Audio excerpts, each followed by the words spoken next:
যখন আপনি বিপদে পড়ে একনিষ্ঠভাবে আল্লাহর প্রতি তাওয়াক্কুল করে খালি বলবেন যে হাসবি আল্লাহ ওয়া নি'মাল ওয়াকিল, আল্লাহই আমার জন্য যথেষ্ট, তিনি উত্তম কর্মবিধায়ক, আল্লাহ পাকের দায়িত্ব হয়ে যাবে আপনাকে সাহায্য করা ইনশাআল্লাহ। কোনো টেনশন করবেন না। যখনই কোনো বিপদ আপদে পড়বেন মন থেকে বলবেন হাসবি আল্লাহ ওয়া নি'মাল ওয়াকিল অথবা হাসবুনাল্লাহ ওয়া নি'মাল ওয়াকিল, ইনশাআল্লাহ দেখবেন আল্লাহর সাহায্য নেমে আসবে।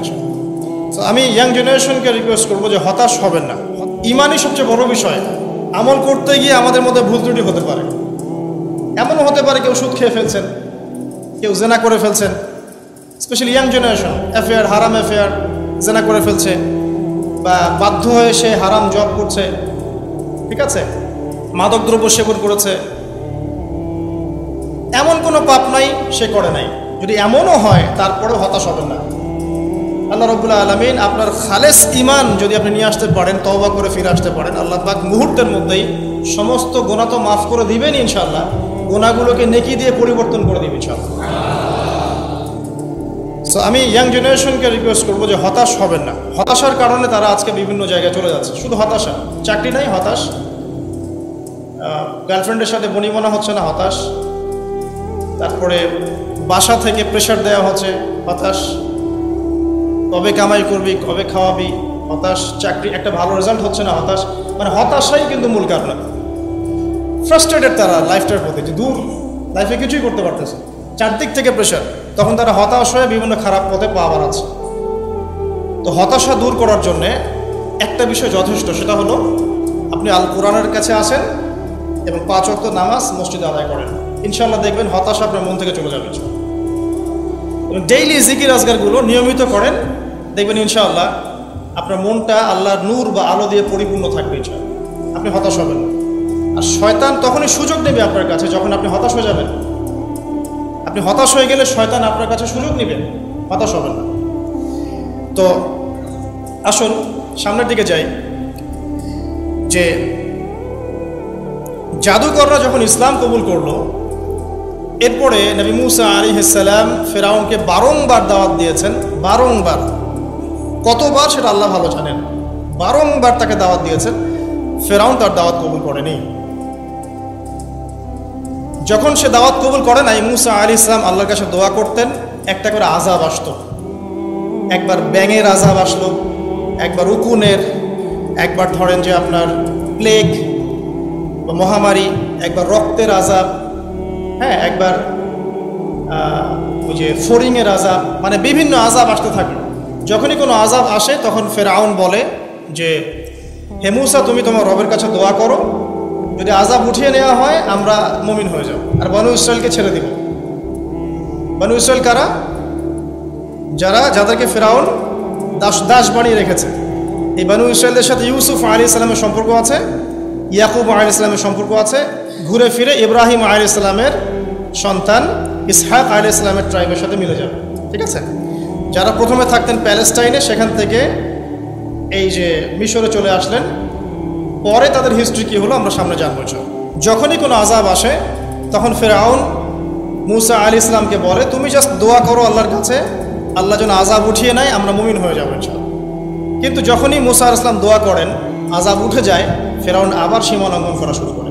এই সিলসিলা চলতে লাগলো, চলতে চলতে চলতে এমন এক পর্যায়ে আসলো ফেরাউন সিদ্ধান্ত নিল, ঠিক আছে, বনু ইসরায়েলকে আমরা সদল বলে শেষ করে ফেলব। কিভাবে? পরিকল্পনা করা হলো, ঠিক আছে, বনু ইসরায়েলকে আমরা ছেড়ে দেই, মূসা তাকে নিয়ে যাক, যখন তারা লোহিত সাগরে পৌঁছাবে আমরা পিছন দিক থেকে ধাওয়া করে ওদেরকে পিছিয়ে ফেলব। এই ঘটনা আপনারা সবাই জানেন, কিন্তু এরপরে যা হতে যাচ্ছে এটা সবাই হয়তো জানি না। এবার আসেন, মুসা আলাইহিস সালাম বনু ইসরায়েলকে নিয়ে যাচ্ছেন, সামনে লোহিত সাগর, পিছনে ফেরাউনের বাহিনী ধাওয়া করছে। উদ্দেশ্য মুসা এবং বনু ইসরায়েল সবাইকে একসাথে শেষ করে ফেলা। আর বলে রাখি যে ফেরাউনের কাছে ছিল তৎকালীন সময়কার সবচেয়ে সেরা সেনাবাহিনী, সুপার পাওয়ার, এখনকার ওই যে ন্যাটো, রাশিয়া, চায়নার মতো আর কি।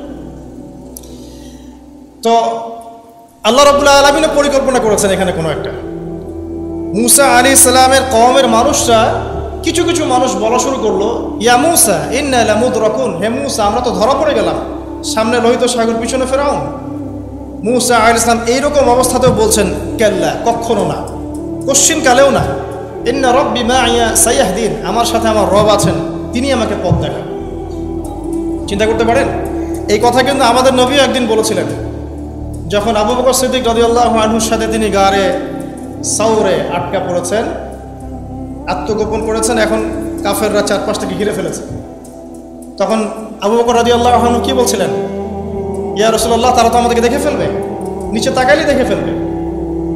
রাসূল সাল্লাল্লাহু আলাইহি ওয়াসাল্লাম বলেছেন, কখনো না, কখনো না, লা তাহজান, তুমি দুশ্চিন্তা করো না, ইন্নাল্লাহা মা'ানা, আল্লাহ আমাদের সাথে আছে।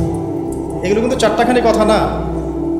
যখন আপনি বিপদে পড়ে একনিষ্ঠভাবে আল্লাহর প্রতি তাওয়াক্কুল করে খালি বলবেন যে হাসবি আল্লাহ ওয়া নি'মাল ওয়াকিল, আল্লাহই আমার জন্য যথেষ্ট, তিনি উত্তম কর্মবিধায়ক, আল্লাহ পাকের দায়িত্ব হয়ে যাবে আপনাকে সাহায্য করা, ইনশাআল্লাহ। কোনো টেনশন করবেন না। যখনই কোনো বিপদ আপদে পড়বেন মন থেকে বলবেন হাসবি আল্লাহ ওয়া নি'মাল ওয়াকিল, অথবা হাসবুনাল্লাহ ওয়া নি'মাল ওয়াকিল, ইনশাআল্লাহ দেখবেন আল্লাহর সাহায্য নেমে আসবে। তো মূসা আলাইহিস সালাম এই কথা বললেন, বলা মাত্রই কি হলো? বলা মাত্রই আল্লাহ রাব্বুল আলামিন ওহী করলেন যে লাঠি তুমি ছুঁড়ে মারো। এখন মূসা আলাইহিস সালাম সেই লাঠি ছুঁড়ে মারলেন লোহিত সাগরে। একটা দুটো নয়, একটা দুটো নয়, 12টা রাস্তা হয়ে গেল। আলহামদুলিল্লাহ। এগুলো কোনো রূপকথা নয়, কিন্তু এটা বাস্তব, এটা হয়েছে পৃথিবীতে। একজন আলেম একটা কথা বলেছিলেন একদিন, যে আগে মানুষ যত বেশি আল্লাহর কাছাকাছি থাকতো, আল্লাহ পাকের নুসরা মানে সাহায্য তত কাছে থাকতো। যখন মানুষ আল্লাহ থেকে দূরে সরা শুরু করেছে, আল্লাহ পাকের নুসরাও আস্তে আস্তে আস্তে আস্তে সরে গেছে। এমনও হয়েছে এক সময় যে আসমান থেকে আল্লাহ পাক খাবার নাজিল করেছেন, এখন আপনি কল্পনা করতে পারছেন না। এমন হয়েছে এক সময় নেককার বান্দা হাত তুলে দোয়া করেছে, বৃষ্টি বর্ষণ শুরু হয়েছে। এখন সবাই মিলে আমরা ইস্তেসকার নামাজ পড়ছি, বৃষ্টি হচ্ছে না। আমাদের মন থেকে আল্লাহ পাক যত দূরে চলে গিয়েছেন, আল্লাহ পাকের নুসরা সাহায্য যে গায়েবী মাদাত, এটাও দূরে চলে যাচ্ছে। মূসা আলাইহিস সালাম এই কথা বললেন, বলা মাত্রই কি হলো? বলা মাত্রই আল্লাহ রাব্বুল আলামিন ওহী করলেন যে লাঠি তুমি ছুঁড়ে মারো। এখন মূসা আলাইহিস সালাম সেই লাঠি ছুঁড়ে মারলেন লোহিত সাগরে। একটা দুটো নয়, একটা দুটো নয়, 12টা রাস্তা হয়ে গেল। আলহামদুলিল্লাহ। এগুলো কোনো রূপকথা নয়, কিন্তু এটা বাস্তব, এটা হয়েছে পৃথিবীতে। একজন আলেম একটা কথা বলেছিলেন একদিন, যে আগে মানুষ যত বেশি আল্লাহর কাছাকাছি থাকতো, আল্লাহ পাকের নুসরা মানে সাহায্য তত কাছে থাকতো। যখন মানুষ আল্লাহ থেকে দূরে সরা শুরু করেছে, আল্লাহ পাকের নুসরাও আস্তে আস্তে আস্তে আস্তে সরে গেছে। এমনও হয়েছে এক সময় যে আসমান থেকে আল্লাহ পাক খাবার নাজিল করেছেন, এখন আপনি কল্পনা করতে পারছেন না। এমন হয়েছে এক সময় নেককার বান্দা হাত তুলে দোয়া করেছে, বৃষ্টি বর্ষণ শুরু হয়েছে। এখন সবাই মিলে আমরা ইস্তেসকার নামাজ পড়ছি, বৃষ্টি হচ্ছে না। আমাদের মন থেকে আল্লাহ পাক যত দূরে চলে গিয়েছেন, আল্লাহ পাকের নুসরা সাহায্য যে গায়েবী মাদাত, এটাও দূরে চলে যাচ্ছে। খেয়াল করে দেখবেন। তো 12টা রাস্তা হওয়ার পরে বনু ইসরাইল পার হয়ে গেল। এবার মূসা আলাইহিস সালামকে ধাওয়া করার জন্য ফেরাউন তার পুরো সেনাবাহিনী নিয়ে লোহিত সাগরে ঝাঁপ দিল। এই রাস্তা দিয়ে সেও পার হয়ে যাবে। এই ঘটনা আপনারা সবাই জানেন। এরপর আল্লাহ রাব্বুল আলামিন এক মুহূর্তের মধ্যে, মানে 1 সেকেন্ডেরও কম সময়ের মধ্যে এই ফেরাউন এবং তার দলবলকে এই পানিতে ডুবিয়ে দিলেন। 1 সেকেন্ডেরও কম সময়ের মধ্যে, মুহূর্তের মধ্যে। যে ফেরাউন, যার কাছে বিশ্বের সবচেয়ে বড় সেনাবাহিনী ছিল, যে সুদীর্ঘকাল বনু ইসরায়েলের উপর জুলুম করেছে এবং সে দাবিও করেছে আমি হচ্ছি মহান রব, তাকে আল্লাহ পাক সদল বলে ডুবিয়ে দিলেন। ডোবার সময় এই ফেরাউন একটা কথা বলছে, সে বলছে যে আমানতু বিরব্বি হারুন ওয়া মূসা। ডোবার সময় ফেরাউন বলছে যে আমি হারুন এবং মূসার রবের প্রতি ঈমান আনলাম। আল্লাহ পাক এখন বলছেন আল আন, এখন ঈমান আনছো, ওয়াকাদ আসাইতা মিন ক্বাবল, এর পূর্বে তুমি সীমা লঙ্ঘন করেছিলে এবং তুমি ফাসাদ সৃষ্টিকারীদের অন্তর্ভুক্ত ছিলে। এখন আমি কি করব জানো? আল ইয়াউমা নুনাজ্জিকা বিবাদানিক, আজকে আমি তোমার এই বডি, তোমার বাদান, এই বাদানটাকে প্রিজার্ভ করব, সংরক্ষণ করব। তোমার শরীরটাকে, দেহটাকে আমি সংরক্ষণ করে রাখবো। কি জন্যে? লিতাকুনা লিমান খালফাকা আয়া, তোমার পরবর্তীতে যারা আসবে ওদের জন্য তুমি যেন নিদর্শন হতে পারো। ওয়া ইন্না কাসীরাম মিনান নাস আন আয়াতিনা লাগাফিলুন, এবং মানুষের মধ্যে বেশিরভাগ মানুষই আমার নিদর্শনগুলো সম্পর্কে গাফেল। আল্লাহ পাক ফেরাউনের বডি কেন প্রিজার্ভ করেছেন?